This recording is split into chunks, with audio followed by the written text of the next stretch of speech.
예, 뭐 최고치를 기록하면서요, 2,620을 넘나드는 강한 흐름들입니다. 이 긍정론이 우세한 상황인데 어떻게 수익을 극대화할 수 있을까? 오늘 아이비케투자증권 영업부 박근영 차장님과 함께하겠습니다. 어서 오십시오. 네, 안녕하십니까? 수익을 극대화할 수 있는 건 주도주를 따라가야 되는 거잖아요. 네. 주도주는 외국인 반도체입니다. 반도체 관련한 얘기해 주십시오. 네, 삼성전자 하이닉스가 주도를 하다 보니까 시장 재미가 없습니다. 지수는 오르는데. 그렇죠. 예. 지수는 오르는데 개별 종목이 좀 상대적으로 물론 뭐 개별적으로 올라가는 종목들이 듬성듬성 있긴 하지만 전반적인 상반기의 분위기가 좀 다르기 때문에 집중적으로 지금 외국인 수급들이 반도체 쪽에 좀 쏠리고 있는 상황이고요. 결국 지금 시장을 주도하는 것은 그 외국인의 수급입니다. 현선물을 모두 매수를 하면서 최근에 상당히 많이 들어올리고 있는 모습인데 결국 삼성전자를 비롯한 반도체 대형주 쪽으로 조금 쏠림 현상이 있었다 볼 수 있겠는데 아마 전체적으로 봤을 때는 삼성전자의 4분기가 비수기임에도 불구하고 10조 원대 중후반에 아주 견조한 10조 원 이상의 분기 영업이익이 다시 나온다고 하면 분기별 10조 원대 시대가 다시 열리는 것이 내년에 원년이 됩니다. 다시. 그래서 이제 지금 아마 비수기임에도 불구하고 상당히 좀 내년 그림이 좋아지는 그림이고 또다시 삼성전자를 비롯한 그 반도체 빅사이클 이야기가 나올 수밖에 없는 상황인데요. 내년 같은 경우는 공급이 부족한 상황에서 백신과 같은 치료제가 같은 것들이 나오면서 결국 수요가 회복된다는 국면에서는 아마 반도체를 만드는 셋업체 같은 경우에는 삼성전자나 하이닉스에게는 아주 베스트한 케이스로 될 수 있겠습니다. 실적단에서. 그렇기 때문에 아마 이런 부분에서 결국 이제 공급 부족 현상이 어떻게 나타날 것인가를 설명을 좀 드려야 될 것 같은데요. 결국 이제 EUV 장비가 들어오면서 새롭게 이제 어떤 새로운 제도가 들어오고 기술력이 이야기되면 수율 문제가 좀 떨어지게 됩니다. 이 부분에서 결국은 이제 그 여러 가지 진입 장비가 포함해서 공급 부족이 될 수밖에 없고요. 두 번째로는 DDR4에서 DDR5로 움직이는 것들이 있습니다. 따라서 DDR5가 또 촉매가 되기 때문에 이런 부분에서도 공급 부족에 대한 가시성이 굉장히 높은 상황입니다. 공급이 부족한데 수요가 증가하게 되면 결국은 가격이 올라가기 때문에 삼성전자나 하이닉스가 수혜를 부를 수밖에 없고요. 특히나 지금 이제 칭화윤이 그러니까 중국의 칭화윤이 그룹이 지금 디폴트 선언이 되면서 이 부분에서도 중국의 어떤 공급이 상당히 제한적이고 어려워진다는 점에서도 삼성전자와 하이닉스계는 호재가 될 수밖에 없습니다. 여기에 따라 밸류에이션 부분도 글로벌 지금 반도체 기업 대비 상당히 싸다는 점도 삼성전자와 하이닉스에 관련된 부분도 집중될 수밖에 없고 또 한국 주식을 산다는 점에서는 결국은 삼성의 시가총액 상위 종목 그러니까 여러 가지 부분에서도 지금 인덱스를 동반하고 있는 코스피 200에 집중되면서 결국은 코스피 관련된 시총 상위 종목을 살 수밖에 없다는 점에서 삼성전자에게 집중될 수밖에 없는 수급입니다.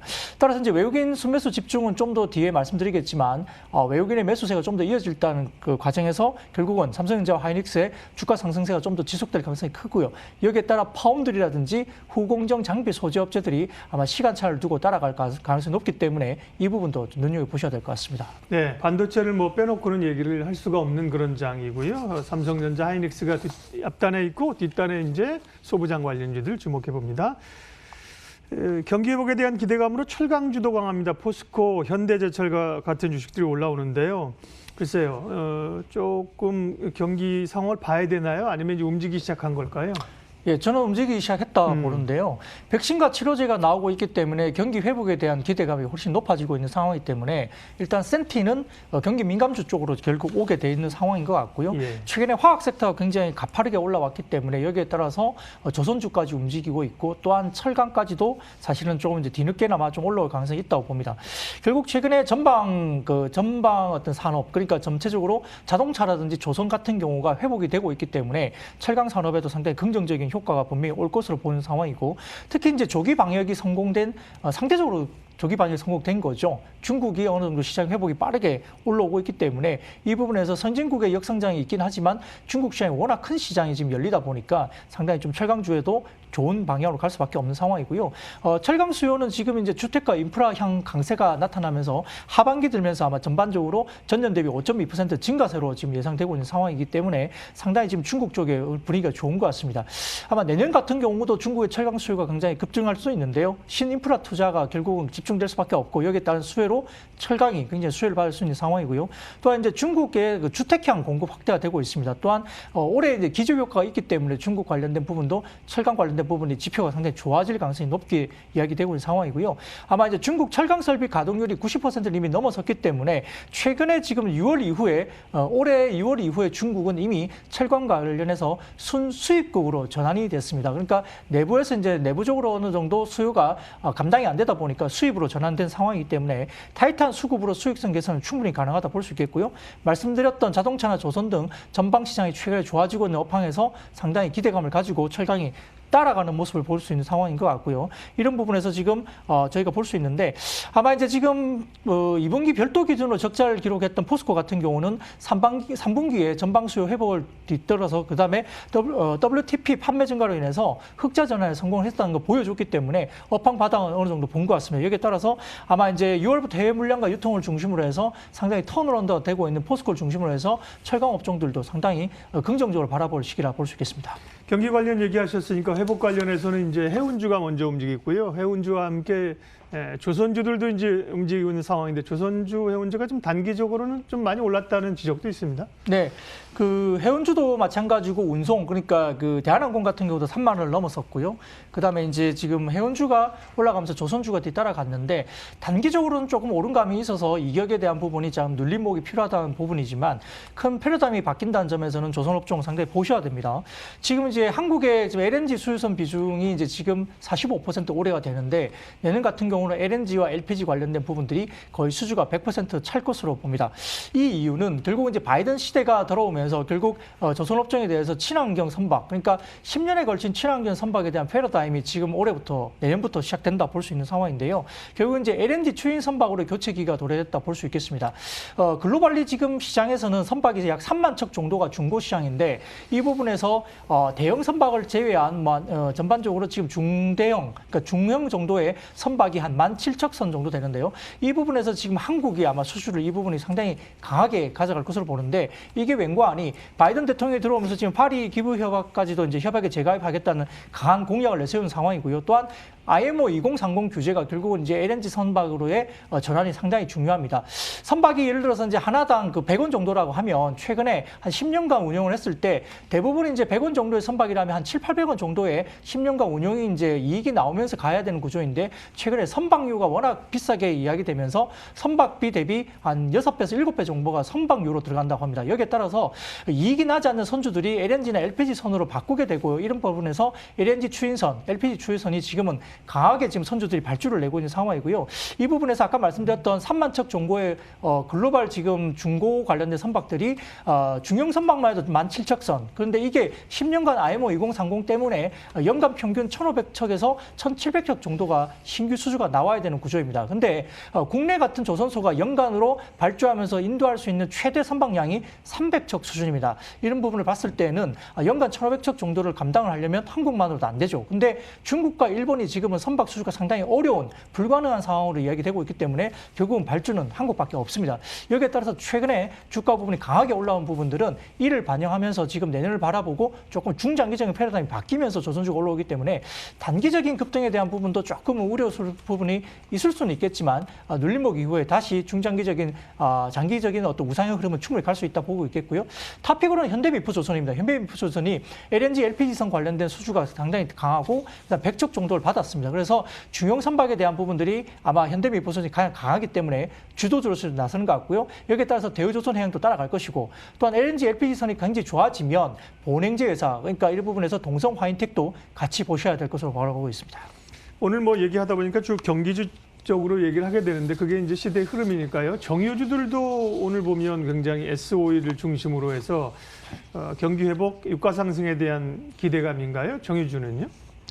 아마 실적은 당분간 좋지는 않을 수 예. 있습니다. 4분기도 마찬가지고 정제 마진이 바로 올라오기가 좀 쉽지 않은 부분도 있겠지만 그럼에도 불구하고 역시 경기 회복에 대한 기대감과 센티먼트가 좋아지는 부분인데 아마 유가 관련된 부분들은 전체적으로 지금 그 강보합 관련된 그 부분에서 지금은 이제 조금 움직임이 있는데요. 아마 유가가 올라도 당분간 한 $50 선 정도까지 올라가는 수준에서 그칠 가능성은 물론 있습니다만 그럼에도 불구하고 빠지기는 좀 어렵다는 부분도 분명히 있는 상황이거든요. 왜냐하면 경기가 회복되면 정유 이유가 결국은 올라올 수밖에 없는데요. 아마 이제 2021년도까지는 신증설에 대한 부담이 크게 없는 상황이기 때문에 유가가 크게 급락할 분위기는 아닌 것 같습니다. 지금 이제 올해 신규 가동된 정제 설비 규모가 약 50만 배럴 정도 되는데요. 아마 이제 일부분에서 2021년도의 증설 규모도 100만 배럴을 소폭 하회할 것으로 전망되고 있습니다. 글로벌 정제 설비 규모가 약 1억 배럴 정도이고요. 그다음에 코로나19 관련된 이전 글로벌 그 석유 제품 수요 증가분이 약 150에서 160만 배럴 정도를 감안한다면 이 부담되는 부분의 증설 부분은 크게 부담이 없는 규모 정도로 볼 수 있으면 될 것 같고요. 전체적으로 지금 이제 특이 사항으로 봐서는 사우디 아람코가 본래 올해 상업 가동에서 이제 내년으로 연기된 부분이 있는데요. 이 부분에서 결국은 이제 2022년부터는 증설 규모가 조금 확대될 것으로 예상되고는 있지만 그럼에도 불구하고 설비 폐쇄가 또 있기 때문에 이를 감안한다면 아마 이제 마찬가지로 증설에 대한 부담은 크게 없는 것 같습니다. 최악의 여파를 반영하면서 이미 밸류에이션이 굉장히 낮아진 상황입니다. 그래서 정유업종 주가 밸류에이션이 역사적인 저점에 여전히 거래가 되고 있는 상황이고요. 향후 이제 백신 적용이 된다면 아마 석유 제품 수요 회복 기대감이 있기 때문에 현재 구간에서는 트레이딩 바이는 충분히 가능하다 볼 수 있는 상황이고요. 따라서 이제 순수 정유업체로서 아마 이제 업황 회복 시에 가장 베타가 큰 종목은 역시 S오일입니다. 그래서 S오일 중심으로 선호주를 가지고요. 지금은 트레이딩 바이인데 멀티플 수준 본다면 PBR이 지금 1.3배 수준입니다. 이 부분에서 역사적 최저점 수준의 멀티플을 갖고 있기 때문에 여전히 매력적인 구간이라고 볼 수 있겠습니다. 예, 주로 이제 경기 관련주 쪽 얘기를 쭉 하게 됐는데 그러면 이제 마무리 좀 하겠습니다. 전략하고요. 또 관심 섹터 종목 말씀해 주십시오. 네, 여전히 지금 외국인의 순매수가 시장의 화두입니다. 외국인들의 수급을 지금 끌고 가면서 지수를 끌고 가고 있기 때문에 아마 이제 지분율은 10월부터 회복세를 나타내면서 약 36% 정도까지 코스피는 올라왔습니다. 연초에 약 39%에 달했던 외국인 지분이기 때문에 36%는 아직은 룸이 남아있는 상황이고요. 지분율이 이제 그 코로나 팬데믹 사태가 있었을 때 35% 정도까지 빠졌기 때문에 현재 36% 수준은 크게 무리가 없는 부분입니다. 전체적으로 지금 현재 지분율이 36% 말씀드렸는데요. 추세선을 봤을 때는 평균적으로 37.4% 정도가 추세선입니다. 따라서 현재 35%까지 빠졌던 지분율이 36%까지 올라왔고 추세선인 37.4%는 아직 하회하고 있고요. 연초는 39%였기 때문에 채우려면 한참 멀었습니다. 따라서 최근에 이제 한 6조 정도가 11월 들으면서 외국인이 샀기 때문에 아직은 좀 샀다고 보기엔 좀 어렵고요. 추가적으로 산다면 추세선까지 산다고 했을 때도 약 25조 가량의 외국인 추가 매수세가 충분히 가능하고 39%까지 올라간다면 아마 추가적인 매수세는 더욱더 커지게 됩니다. 이렇게 따라서 원화 강세가 계속적으로 추세적으로 이뤄간다면 외국인들의 매수세는 더욱더 큰 볼륨으로 들어올 수밖에 없기 때문에 현재 지수 단위 빠지기가 상당히 어려운 구간이다 볼 수 있는 상황이고요. 따라서 지금은 외국인들이 최근에 샀던 섹터, 그러니까 IT, 소재 산업재, 경기 소비재 등 굉장히 경기에 민감한 업종 중심으로 굉장히 집중되고 있는 상황인데요. 역시 시가총액 상위 종목으로 보시면 좋을 것 같고요. 종목으로 업종으로 봐서는 반도체라든지 여전히 남아있는 2차전지, 화학, 건설, 조선 그리고 5G 통신 장비를 12월부터 집중적으로 보시면 되겠습니다. 네, 다른 섹터는 다 얘기하셨고 이제 마지막에 아까 얘기 못한 게 2차 전지하고 5G도 있었고요. 건설도 눈여겨보라고 하셨습니다. 돈 잘 버는 증권 매력에 넣는다. IBK 투자증권 영업부 박근형 차장님 함께했습니다. 수고하셨습니다. 감사합니다.